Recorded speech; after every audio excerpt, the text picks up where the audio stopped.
বক্তব্য প্ৰদান কৰাৰ প্ৰাক মুহূৰ্তত আজি এটা বিশেষ দিন। কা বিৰোধী গণ আন্দোলনৰ আজি এটা বৰ্ষ সম্পূৰ্ণ কৰিছে। গতিকে এই গণ আন্দোলনত অংশগ্ৰহণ কৰি 5 গৰাকীকৈ শ্বহীদ বৰণ কৰিছিল ছেম ষ্টেফাৰ্ড, দীপাঞ্জল দাস, ঈশ্বৰ নায়ক, আব্দুল খালিম, বিজেন্দ্ৰ প্ৰাঙ্গী। এই 5 গৰাকী বীৰ শ্বহীদলৈ মই হৃদয়ৰ নিভৃতি কোণৰ পৰা শ্ৰদ্ধাঞ্জলি জ্ঞাপন কৰিছোঁ। তেখেতসকলৰ ত্যাগ, তেখেতসকলৰ জাতি প্ৰেম, স্বদেশ প্ৰেমৰ যি মহানুভৱতা, ই সদায় আমাৰ উঠি অহা নতুন প্ৰজন্মৰ মাজত জিলিকি থাকক তাকে মই কামনা কৰিছোঁ। তাৰ লগে লগে অসমৰ জাতীয় জীৱনৰ যিসকল মহান বীৰ শ্বহীদ আছে, প্ৰতিগৰাকী বীৰ শ্বহীদলৈ মই সশ্ৰদ্ধ প্ৰণিপাত জনাইছোঁ। বীৰ শ্বহীদসকলৰ চিন্তা আৰু আদৰ্শক লৈ আমি সকলো আগবাঢ়িব লাগিব। গতিকে বীৰ শ্বহীদসকলৰ আদৰ্শ, তেওঁলোকৰ চিন্তা, তেওঁলোকৰ ত্যাগ এইবোৰ আমাৰ কাৰণে সদায় যাত্ৰা পথত আমাৰ কাৰণে পাথেয় হৈ থাকক তাকে আমি কামনা কৰিছোঁ। অসমৰ জাতীয় সংগ্ৰামৰ যিসকল নিৰ্যাতিত আছিল, গুলীবিদ্ধ, পংগু, ধৰ্ষিত নাৰী, জীৱনকালৰ কাৰণে পংগু হোৱা ব্যক্তি সকলোৰে প্ৰতি শ্ৰদ্ধাঞ্জলি জ্ঞাপন কৰিছোঁ। তেওঁলোকৰ পৰিয়াললৈও শ্ৰদ্ধা জ্ঞাপন কৰিছোঁ। যিসকল জীৱিত অৱস্থাত আছে তেখেতসকলৰ সুস্বাস্থ্য কামনা কৰিছোঁ। সদৌ অসম ছাত্ৰ সন্থাৰ পবিত্ৰ মঞ্চৰ পৰা মই ইতিমধ্যে আনুষ্ঠানিকভাৱে বিদায় গ্ৰহণ কৰিছোঁ। কেন্দ্ৰীয় সমিতিয়ে ইতিমধ্যে আনুষ্ঠানিকভাৱে বিদায় প্ৰদান কৰিছে। তাৰ পৰৱৰ্তী পৰ্যায়ত সমগ্ৰ অসমৰ বিভিন্ন জিলা, বিভিন্ন আঞ্চলিক ছাত্ৰ সন্থাসমূহেও বিদায় সম্ভাষণ জনাইছে। কিন্তু এটা কথা মই ইতিমধ্যে অসমৰ ৰাইজক অৱগত কৰিছোঁ যে ছাত্ৰ সন্থাৰ নতুন সভাপতি, সাধাৰণ সম্পাদকৰ হাতত দায়িত্ব অৰ্পণ কৰালৈকে মোৰ যি যাত্ৰা আছিল, মোৰ যি বাট বা মোৰ যি পথ আছিল, সেই পথ আহি থাকিবলগীয়া দিনসমূহতো একে হ'ব। যাত্ৰা পথত মোৰ চিন্তা, আদৰ্শ, মোৰ জাতীয় চেতনা, জাতীয় দৰ্শনৰ কোনো পৰিৱৰ্তন অসমৰ সমাজ জীৱনে, অসমৰ জাতীয় জীৱনে কেতিয়াও নাপায়। এই কথা মই ইতিমধ্যে উল্লেখ কৰিছোঁ। গতিকে আজি তিনিওখন আঞ্চলিক ছাত্ৰ সন্থাই আয়োজন কৰা এই বিদায় অনুষ্ঠানত মই ক'ব খুজিছোঁ যে এই অনুষ্ঠান মোৰ বাবে যদিও এটা আনুষ্ঠানিকভাৱে বিদায় অনুষ্ঠান, কিন্তু আহি থাকিবলগীয়া দিনসমূহত ছাত্ৰ সন্থাৰ চিন্তা আৰু আদৰ্শক হৃদয়ত স্থান দি যি সদৌ অসম ছাত্ৰ সন্থাৰ ৰক্তিম পতাকাৰ তলত একত্ৰিত হৈ বা ছাত্ৰ সন্থাৰ এই পতাকাৰ তলত থিয় হৈ জাতীয় আদৰ্শক আগবঢ়াই লৈ যাবৰ কাৰণে যি চিন্তা চৰ্চা কৰিছিলোঁ, সেই চিন্তা চৰ্চা আহি থাকিবলগীয়া দিনসমূহত মোৰ কাম কাজৰ মাজত আপোনালোকে সকলোৱে বিচাৰি পাব। এই কথা আপোনালোকৰ আগত নাহৰকটীয়াৰ এই উচ্চতৰ মাধ্যমিক বিদ্যালয়ৰ খেলপথাৰৰ মাজত মই ৰাইজৰ এই কথা মই দি যাব খুজিছোঁ।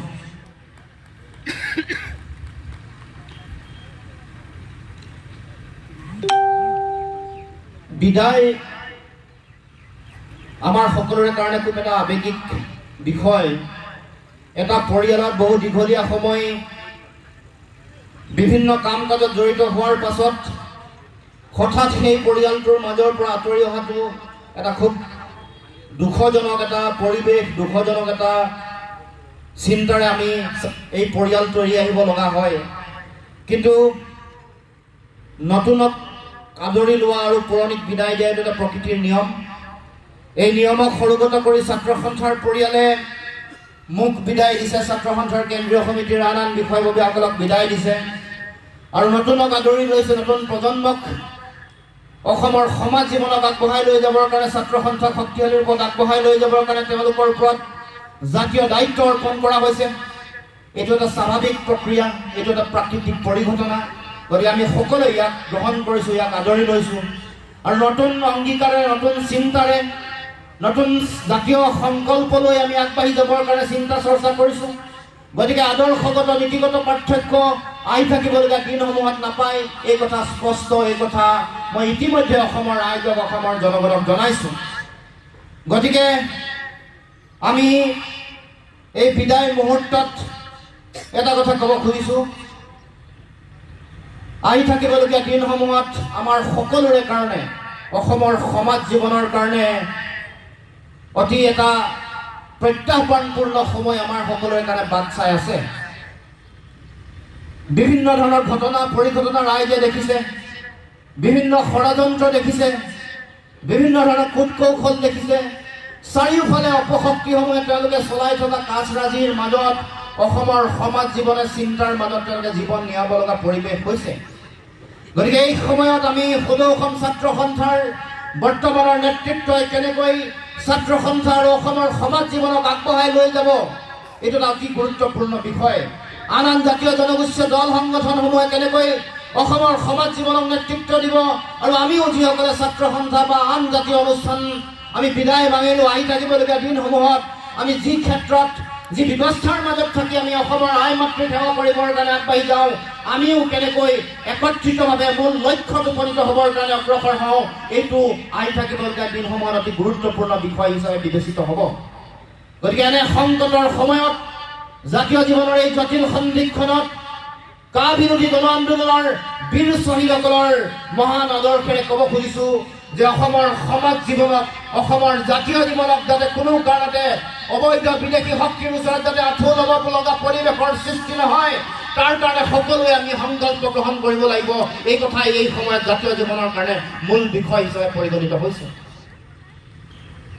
আমি যাতে কোনো কাৰণতে আহি থাকিবলগীয়া দিনসমূহত এইখন অসমত যাতে আমাৰ ভাষা হেৰুৱাব লগা নহয়। যি ত্যাগৰ মহান আদৰ্শে এই বীৰ শ্বহীদসকলে তেওঁলোকৰ জীৱনৰ সৰ্বোচ্চ ত্যাগ কৰিলে, সেই আদৰ্শক আমি সদুগত কৰি আগন্তুক দিনৰ এই যাত্ৰাত আমি আগবাঢ়ি যাব লাগিব। আমাৰ কৃষ্টি সংস্কৃতি যাতে আমি কোনো কাৰণতে হেৰুৱাব লগা নহয়। সংকট আহিছে, চিন্তা আছে, আমাৰ ভাষা হেৰুৱাৰ জনগোষ্ঠীয় ৰাইজে তেওঁলোকৰ জনগোষ্ঠীয় ভাষা হেৰুৱাৰ চিন্তা, আমাৰ অধিকাৰ হেৰুৱাৰ চিন্তা, কেনেবাকৈ অবৈধ বিদেশী আগ্ৰাসনে আমাৰ ৰাজনৈতিক অধিকাৰ নিষেধ কৰিব নেকি, এই চিন্তা মানুহৰ মাজত প্ৰতি মুহূৰ্তত মানুহৰ মনত ক্ৰিয়া কৰিছে। আমাৰ সামাজিক ভৱিষ্যত কি হ'ব, আমাৰ জাতীয় অৰ্থনীতিৰ ভেটি ঠিকে থাকিব নে নাথাকে, আমি আমাৰ সম্পদৰ ওপৰত অধিকাৰ সুৰক্ষিত কৰিব পাৰিম নে নোৱাৰিম, ক্ষুদ্ৰ ক্ষুদ্ৰ জাতিসত্তাই তেওঁলোকৰ নিয়ন্ত্ৰণ, তেওঁলোকে আত্মনিয়ন্ত্ৰণৰ যি প্ৰশ্ন লৈ সংগ্ৰাম অব্যাহত ৰাখিছে, এই কথাবোৰৰ উত্তৰ আমি বিচাৰি পাম নে নাপাম, এই চিন্তাক লৈ অসমৰ ৰাইজ আজি চিন্তিত হৈ আছে। গতিকে আজি এই মুহূৰ্তত কা বিৰোধী আন্দোলনৰ 1 বছৰ বৰ্ষপূৰ্তিৰ এই পবিত্ৰ ক্ষণত আমি ক'ব খুজিছোঁ যে আমি অসমৰ জাতীয় জীৱনক এই চিন্তাবোৰৰ পৰা পৰিত্ৰাণ দিবৰ কাৰণে, জাতীয় জীৱনটোক সুৰক্ষিত কৰিবৰ কাৰণে যি মহাসংগ্ৰাম আছে, আহি থাকিবলগীয়া দিনসমূহত সকলোৱে এই সংগ্ৰামত আমি জঁপিয়াই পৰিব লাগিব, একত্ৰিতভাৱে আগবাঢ়ি যাব লাগিব। গতিকে মই বিদায় ক্ষণত ছাত্ৰ সন্থাৰ এই চিন্তা, এই চেতনাবোৰৰ কথা কোৱাৰ উপৰিও আহি থাকিবলগীয়া দিনসমূহত আমি যি স্থানলৈ যাম, সেই স্থানতো এই বিষয়সমূহক অতি বলিষ্ঠ আৰু শক্তিশালীভাৱে আগবঢ়াই লৈ যাম, সেই চিন্তা আপোনালোকৰ আগত ব্যক্ত কৰিছোঁ।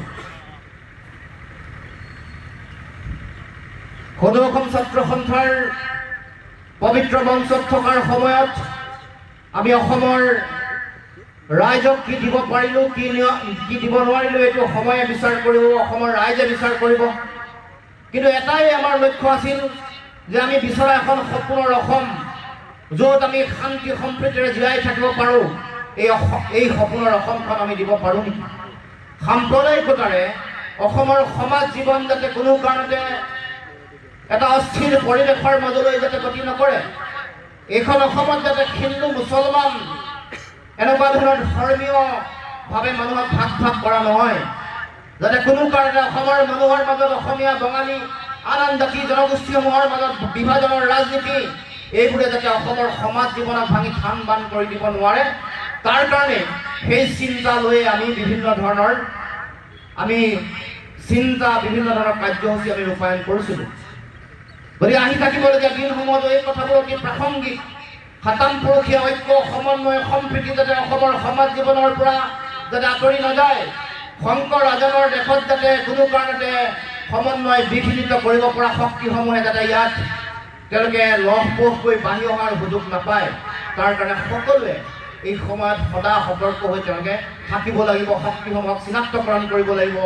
কা বিৰোধী আন্দোলনৰ সময়ত বহু মানুহৰ কাম কাজ দেখিলে, কাম কাজ দেখাৰ পাছত বহু মানুহ বিভিন্ন ধৰণৰ শক্তিৰ প্ৰলোভনত প্ৰলোভিত হৈ আমাৰ মাজৰ পৰা সেই সংগ্ৰামী ধাৰাৰ পৰা আঁতৰি গ'ল, বহুতে আপোচ কৰিলে, বহু ব্যক্তি বিক্ৰী হ'ল, বিক্ৰী কৰা বহু ব্যক্তি আপোনালোকে দেখা পালে, বহু বদনৰ মুখ আপোনালোকে চিনি পালে, পানীৰ তলৰ কাঁইটক অসমৰ জনসাধাৰণে চিনি পাবলৈ সক্ষম হ'ল।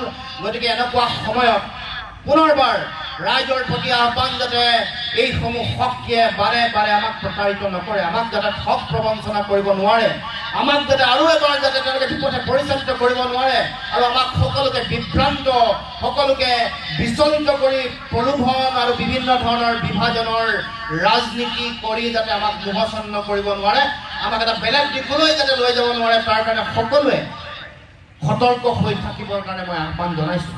কাৰণ তেনেকুৱা দিন আহিব, তেনেকুৱা চিন্তা আহিব, আমাক ৰাইজক বিভ্ৰান্ত কৰিবৰ কাৰণে উঠি পৰি লাগিব। এতিয়া মানুহৰ মাজত তেনেকুৱা চিন্তাৰ ৰূপমুকনি ঘটিছে। আমাৰ লগত একেলগে সংগ্ৰাম কৰা বহু ব্যক্তিক, বহু নেতাক কিনা বেচা কৰা আপোনালোকে নিজ চকুৰ আগত দেখিছে। আনকি আমাৰ সেই সময়ৰ আন্দোলনৰ সময়ত শিল্পী সমাজৰ বহু ব্যক্তি তেওঁলোকৰ চিন্তা দেখিলে, তেওঁলোকৰ আদৰ্শ দেখিলে, আদৰ্শৰ লগত তেওঁলোকে আপোচ কৰা দেখিলে, আনকি বহুতে তেওঁলোকে আদৰ্শ বিসৰ্জন দি আগৰ এই আদৰ্শৰ বিপৰীতে মাত মতাও শক্তিশালীভাৱে আপোনালোকে দেখা পাইছে। গতিকে তেনেকুৱা এটা মুহূৰ্তত আমাৰ দায়িত্ব কি হ'ব, আমাৰ কৰ্তব্য কি হ'ব, সেই সম্পৰ্কত আমি এই সময়তে আমাৰ নিজৰ স্থিতি আমি সকলোৱে শক্তিশালী বা দৃঢ় কৰাটো অত্যন্ত প্ৰয়োজন। গতিকে মই ক'ব খোজা কথাটো এইটোৱেই যে এতিয়া সকলোকে বিভ্ৰান্তিকৰ এটা পৰিৱেশৰ মাজত ৰাখিবৰ কাৰণে বিভিন্ন শক্তিয়ে, চৰকাৰী পক্ষই তেওঁলোকে প্ৰচেষ্টা হাতত ল'ব। গতিকে আমি সেই কথা বতৰাবোৰ সম্পূৰ্ণৰূপে চালি জাৰি চাই পৰ্যালোচনা কৰি সকলোৱে আগবাঢ়িব লাগিব। এতিয়া কৰিবৰ কাৰণে মানুহৰ মাজত এতিয়া আৰম্ভ হৈছে বিভিন্ন ধৰণৰ মানুহৰ মাজত বিভিন্ন আঁচনি, বিভিন্ন হিতাধিকাৰী আঁচনি মানুহৰ মাজত দি দিয়া হৈছে, দি মানুহক এনেকুৱা ধৰণৰ পৰিৱেশ এটা তৈয়াৰ কৰা হৈছে যে যি কাৰণে মানুহে 830 টকা 930 টকাৰ কাৰণে দীঘলীয়া লাইন পাতিব লগা হৈছে। আৰু এই 830 টকাৰ কাৰণে লাইন পাতোতে অহা যোৱা কৰোঁতে মানুহৰ 200-300 টকা গুচি গৈছে। মানুহক এনেকুৱা এটা অৱস্থালৈ লৈ যোৱা হ'ল। অৰ্থাৎ অসমৰ জনসাধাৰণে কেতিয়াও কোনো কাৰণতে দিল্লী, দিছপুৰৰ মুখলৈ চাই তেওঁলোকৰ ওচৰত ভিক্ষা লৈ যোৱা হৈছে। মানুহক বিভ্ৰান্তিকৰ মানে এটা মোহাচ্ছন্ন কৰি প্ৰলোভনৰ এটা পৰিৱেশ তৈয়াৰ কৰি দিব খোজা হৈছে।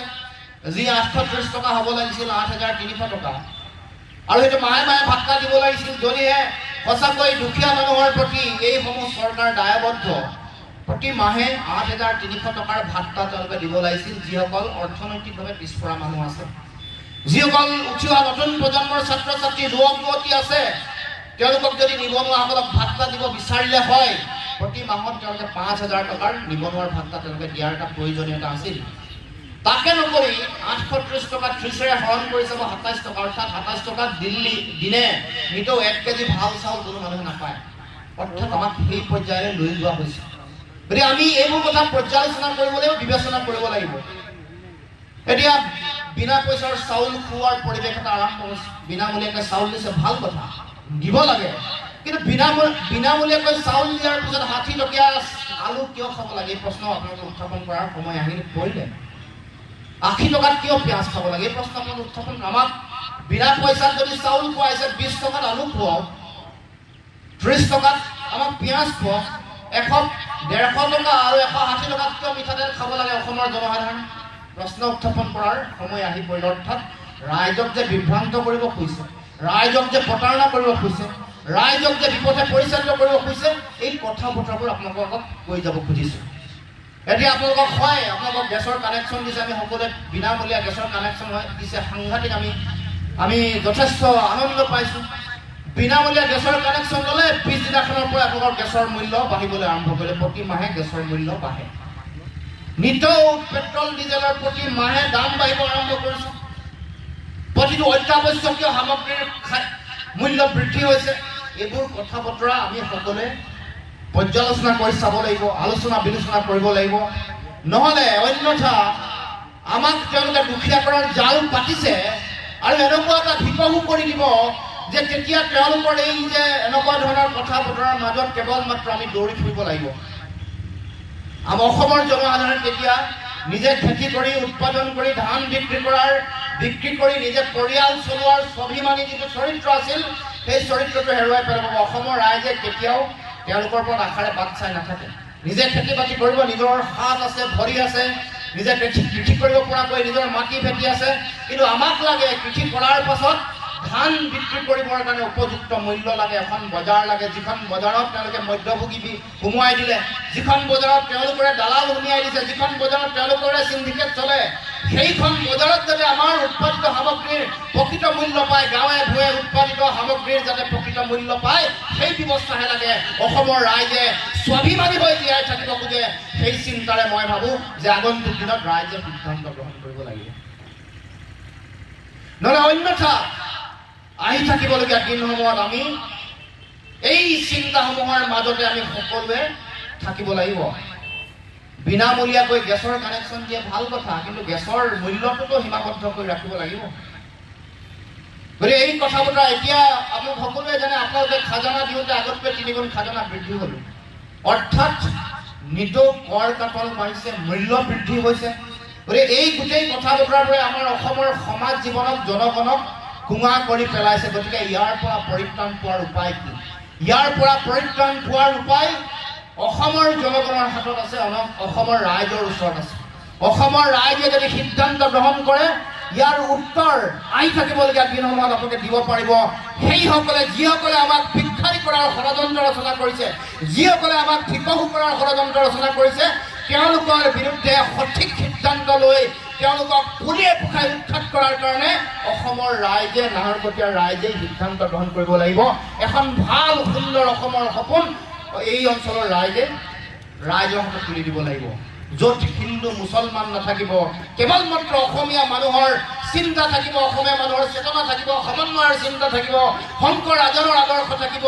ইয়াত কেৱল মাত্ৰ আমি আমাৰ ভাতৃ ভগ্নী হিচাপে জীয়াই থকাৰ সমন্বয়ৰ যিটো সাঁকো, এই সাঁকোডালক অতি শক্তিশালী আৰু সুদৃঢ় কৰি আমি সমাজখনক আগবঢ়াই লৈ যাব পাৰিম। গতিকে আহি থাকিবলগীয়া দিনসমূহত এইবোৰ আমাৰ অসমৰ সমাজ জীৱনৰ কাৰণে অতি প্ৰত্যাহ্বানপূৰ্ণ সময়। গতিকে মই বিদায় ক্ষণত এইবোৰ কথা অতি গুৰুত্বপূৰ্ণ কথা বুলি আপোনালোকৰ আগত উল্লেখ কৰিছোঁ। আমি ছাত্ৰ সন্থাৰ মঞ্চৰ পৰাহে বিদায় লৈছোঁ। আগন্তুক দিনত যদিও মই কি কৰিম সেই সম্পৰ্কত মই আনুষ্ঠানিক বক্তব্য আগবঢ়োৱা নাই, তথাপিও কিছু আভাস অসমৰ ৰাইজক, অসমৰ জনগণক ইতিমধ্যে দিছোঁ। আহি থাকিবলগীয়া দিনসমূহত আমাৰ লক্ষ্য এটাই, অসমৰ জাতীয় জীৱনৰ সুৰক্ষিত ভৱিষ্যত। সেইকাৰণে মই যেতিয়া বিদায় লৈছোঁ দুলীয়াজানৰ ছাত্ৰ সন্থাৰ কেন্দ্ৰীয় সমিতিৰ অধিৱেশনত মই স্পষ্টভাৱে কৈছোঁ যে মই নিজে মোৰ নিজৰ জীৱনৰ স্বাৰ্থৰ কথা ভাবি মই পৰৱৰ্তী জীৱনৰ যাত্ৰা আৰম্ভ কৰিব খোজা নাই। মোৰ নিজৰ একান্ত ব্যক্তিগত স্বাৰ্থন্বেষী চিন্তা লৈ মই আগন্তুক দিনৰ যাত্ৰা আৰম্ভ কৰিব খোজা নাই। মই যদি ইচ্ছা কৰিলোঁ হয়, নিজৰ জীৱনৰ ব্যক্তিগত লক্ষ্য যদি মোৰ থাকিলে হ'লে, মই এটা সুবিধাজনক স্থানত থাকি যদি মই মোৰ নিজৰ জীৱনটো আগবঢ়াই লৈ যাব বিচাৰিলোঁ হ'লে, তেতিয়া মই প্ৰথমেই সদৌ অসম ছাত্ৰ সন্থাৰ সভাপতি, সদৌ অসম ছাত্ৰ সন্থাৰ উপদেষ্টা, সদৌ অসম ছাত্ৰ সন্থাৰ মুখ্য উপদেষ্টা হোৱাৰ কাৰণে মই লক্ষ্য নিৰ্ধাৰণ কৰিলোঁ হয়। মই যদি নিজকে ভাবিলোঁ হয় যে নহয় মই বিধায়ক, মন্ত্ৰী, সাংসদ হ'ব লাগে, তেতিয়াহ'লে প্ৰতিষ্ঠিত ৰাজনৈতিক যিবোৰ দল আছে, বিজেপিয়ে হওক বা কংগ্ৰেছ দলেই হওক, এই দলবোৰত জঁপিয়াই পৰি মই মোৰ দিছপুৰৰ মছনদ দখল কৰাৰ যিটো সপোন, সেই সহজ আৰু সকলোৰে প্ৰথম যিটো লক্ষ্য, সেই লক্ষ্যত মই আগবাঢ়ি গ'লোঁ হয়। গতিকে মই সেই সহজ লক্ষ্যটোত যাব খোজা নাই, আৰু যিটো লক্ষ্যত নিজৰ কেৱল মাত্ৰ জীৱনৰ সুবিধাবাদী চৰিত্ৰ য'ত জাহিৰ হয়, জাতীয় আদৰ্শক পৰিহাৰ কৰি, জাতীয় আদৰ্শক ভৰিৰে মোহাৰি কেৱল মাত্ৰ নিজৰ ক্ষমতা সন্তুষ্ট চিন্তা, নিজৰ ব্যক্তিগত লক্ষ্য আশা অভিলাষ পূৰণ কৰাৰ যিটো চিন্তা, সেই চিন্তাক মই বাদ বুলিব খোজা নাই। মই অসমৰ জনগণৰ লগত কাষত থাকি, ৰাইজৰ মাজত থাকি মই আহি থাকিবলগীয়া দিনসমূহত আগবাঢ়িব খুজিছোঁ। ৰাইজক, অসমৰ জনগণক পথৰ সন্ধান দিবৰ কাৰণে কিবা এটা কৰিব খুজিছোঁ। মই নেতা হোৱাৰ মোৰ শক্তি আছে নে নাই মই ক'ব নোৱাৰোঁ, কিন্তু অসমৰ জনগণৰ কাৰণে এগৰাকী আপোচবিহীন স্বাভিমানী জাতীয় যোদ্ধা, জাতীয় সৈনিক হৈ যদি মই কিঞ্চিতো মানুহ যদি অৰিহণা আগবঢ়াব পাৰোঁ, এগৰাকী ক্ষুদ্ৰাতি ক্ষুদ্ৰ অসমীয়া আইৰ সেৱক হৈ যদি অসমৰ কাৰণে কিবা এটা কৰি যাব পাৰোঁ, তেতিয়াহ'লে মৃত্যুৰ সময়ত সেইটোৱে মোৰ কাৰণে জীৱনৰ পৰম প্ৰাপ্তি হ'ব আৰু অসমৰ জনগণৰ কাৰণেও কিবা এটা কৰি যোৱা হ'ব। এই কথা মই উল্লেখ কৰিছোঁ। গতিকে মই সেইদিনাখনে কৈছোঁ, মই যি সিদ্ধান্ত লৈছোঁ সেইটো ভুল নে শুদ্ধ সময়ে ক'ব, অসমৰ জনগণে ক'ব। মই এই অতি কণ্টকময় বংকিল পথৰ মাজেৰে যি যাত্ৰা আগবঢ়াব খুজিছোঁ, এই যাত্ৰাত কিমান সফলতা আহে, বিফলতা আহে, এয়া জনগণৰ তেওঁলোকৰ সহায় সমৰ্থন, আশীৰ্বাদ, শুভাশীষৰ ওপৰত নিৰ্ভৰ কৰিব। গতিকে মই অনিশ্চয়তাৰ প্ৰত্যাহ্বানপূৰ্ণ যাত্ৰাত আগবাঢ়িলেও মোৰ মন মগজু, মোৰ চিন্তা অৱচেতন মনত কেৱল মাত্ৰ অসমৰ জনসাধাৰণে বিচাৰি থকা ভাল ভৱিষ্যতৰ স্বপ্ন মই কঢ়িয়াই লৈ ফুৰিছোঁ। এই যিটো যাত্ৰা, এইটো যাত্ৰা মোৰ যাত্ৰা নহয়। এই যাত্ৰা আন ছাত্ৰ সন্থাৰ কেন্দ্ৰীয় সমিতিৰ বিষয়ববীয়া বা ছাত্ৰ সন্থাৰ যাত্ৰা নহয়। এই যাত্ৰাটো অসমৰ জনগণৰ প্ৰতিগৰাকী মানুহৰ যাত্ৰা। এই সপোনটো অসমৰ মানুহৰ প্ৰতিগৰাকী মানুহৰ মনৰ সপোন। এই চিন্তা অসমক যি ভাল পায়, অসমীয়া আইৰ কাৰণে যিসকলে সেৱা আগবঢ়াব খোজে, তেওঁলোকৰ মনৰ চিন্তা আৰু লক্ষ্য আপোনাৰ মোৰ অসমৰ জনগণৰ সকলোৰে একে লক্ষ্য যে আমি এটা স্থানত আমি উপনীত হ'ব লাগে, য'ত পৃথিৱীৰ মানুহে অসমৰ মানুহক, অসমৰ সমাজখনক, অসমৰ জাতিটোক, অসমীয়া সভ্যতাক ক'বলৈ বাধ্য হয় পৃথিৱীৰ এটা খুব ভাল উন্নত সভ্যতা, য'ত ভাল শিক্ষা আছে, য'ত ভাল কৃষ্টি সংস্কৃতি আছে, য'ত ভাল সাহিত্য আছে, য'ত জাতীয় জীৱনৰ অৰ্থনীতিৰ ভেটিটো অতি শক্তিশালী, য'ত ভাল এখন সমাজ আছে, য'ত ৰাজনৈতিক ভৱিষ্যতো এটা আদৰ্শৰ ওপৰত প্ৰতিষ্ঠিত ৰাজনৈতিক এটা সত্তা আছে, য'ত আপোচবিহীন চৰিত্ৰৰ কিছু মানুহে জীয়াই আছে, অন্যায় অবিচাৰ হ'লে যি ৰাজপথলৈ ওলাই আহি নিজৰ চিন্তা শক্তিশালী ৰূপত প্ৰতিনিধিত্ব কৰে, যি শক্তি, যিটো সত্তাৰ নিজৰ স্বাভিমান আছে, দিল্লীৰ চকুত হৈ কথা ক'ব পাৰে, দিল্লীয়ে যদি অন্যায় কৰে বজ্ৰকণ্ঠে গৰজি উঠিব পাৰে, তেনেকুৱা এটা সপোনৰ সমাজ আৰু জাতি সত্তা অসমৰ ৰাইজে, অসমৰ জনগণে সদায় বিচাৰি আহিছে আৰু সদায় বিচাৰি আছে। কিন্তু সেই জাতি সত্তাটো বাৰে বাৰে আমাৰ যিসকল শাসক আছে, আমাৰ যিসকল নেতা আছে, তেওঁলোকে বাৰে বাৰে আমাক ঠগি আহিছে আৰু সেইকাৰণে আমি তেনেকুৱা ধৰণৰ আপোচবিহীন শক্তিশালী স্বাভিমানী এটা সত্তা আমি দিব পৰা নাই। গতিকে মই ভাবোঁ যে আহি থাকিবলৈ এদিন সময়ত আমাৰ দায়িত্ব গধুৰ। আমি সকলোৱে এই চিন্তা ল'ব লাগিব, সেই আদৰ্শৰে আগবাঢ়িব লাগিব। চব আদৰ্শৰ লগত জীয়াই থকাটো আটাইতকৈ টান কাম। মই এই কথা বহুবাৰ কৈছোঁ যে আমি কিবা এটা সুতৰ লগত আগবাঢ়ি যোৱাটো একেবাৰে সহজ কাম। প্ৰতিষ্ঠানৰ লগত আগবাঢ়ি যোৱাটো সহজ, প্ৰতিষ্ঠান বিৰোধী হৈ নিজৰ চিন্তাৰে, নিজৰ লক্ষ্যৰে আগবাঢ়ি যোৱাটো টান কাম। যিবোৰ কথাত আমাক প্ৰলোভিত কৰা হৈছে, যিবোৰ কথাত আমাক বিভ্ৰান্ত কৰা হৈছে, আমি যদি কেৱল মাত্ৰ নিজৰ ব্যক্তিগত জীৱনৰ লালসা, নিজৰ ব্যক্তিগত জীৱনৰ আশা আকাংক্ষাক লৈ যদি আমি চিন্তা চৰ্চা কৰোঁ, তেতিয়াহ'লে প্ৰত্যেকেই সহজ ৰাস্তাটোতে সকলোৱে যাব খুজিব। মোৰ নিজৰ যদি ব্যক্তিগত সুখ সম্পত্তি, নিজৰ ঘৰ বাৰী, নিজৰ চাকৰি বাকৰি, ধন সম্পত্তি, এইবোৰৰ কথা কেৱল মাত্ৰ এইবোৰ লাগিব, এইবোৰ মানুহৰ মৌলিক বিষয়, কিন্তু তাৰ উপৰিও আমাৰ সামূহিক যিটো লক্ষ্য, এই লক্ষ্যটো আমি উপনীত হ'ব লাগিব। আপোনাৰ মোৰ সম্পদ আছে, কিন্তু আপোনাৰ অসমীয়া আয়ে কান্দিছে। অসমীয়া আইৰ ৰাজকোষৰ ভঁৰাল উদং, আপোনাৰ কাৰণে কিবা সমাজখনৰ কাৰণে বহু বস্তুসমূহ যেতিয়া অসমৰ ৰাজকোষৰ পৰা ধন ওলাই যায়, ধন উদং হৈ যায়। যিকোনো ধৰণৰ কথা, আপুনি মই ধনী হৈছোঁ, অসমীয়া আইৰ ৰাজকোষ উদং। এই পৰিৱেশ আমি নাইকিয়া কৰিব লাগিব। গতিকে সমাজখনক অসমৰ জাতীয় জীৱনটোক শক্তিশালী কৰাৰ দায়িত্ব আপোনাৰ মোৰ আমাৰ সকলোৰে আছে। গতিকে আহি থাকিবলগীয়া দিনসমূহত এই কথাবোৰ আপোনালোকৰ আগত মই উল্লেখ কৰিলোঁ। বহু কথা পোনপটীয়াকৈ কোৱা নাই, পোনপটীয়াকৈ কোৱাৰ সময় এটা দিন নিশ্চয় আহিব। বৰ বেছি দিন নাই, সময় সমাগত। তথাপিও যিমান পাৰি এই কথাবোৰ কৈছোঁ যে আহি থাকিবলগীয়া দিনসমূহত যিসমূহ শত্ৰু আছে তেওঁলোকক চিনাক্তকৰণ কৰিব লাগিব। চিনাক্তকৰণ কৰি পুলিয়ে পোখাই উৎখাত কৰাৰ দায়িত্ব আপোনালোকৰে থাকিব, ৰাইজৰ থাকিব, জনতাৰ থাকিব। জনতা যিহেতু জনাৰ্দন,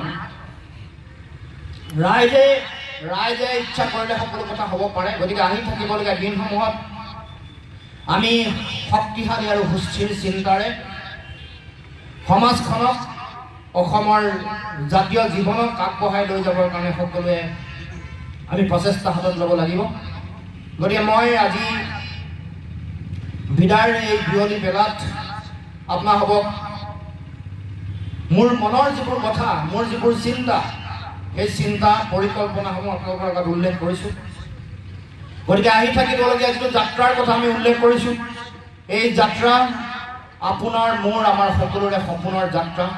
গতিকে আমি সকলোৱে যদি আমি কিছু ত্যাগ কৰোঁ আৰু লক্ষ্য যদি স্থিৰ কৰি লওঁ, নিশ্চিতভাৱে আমি মূল লক্ষ্যত উপনীত হ'ব পাৰিম।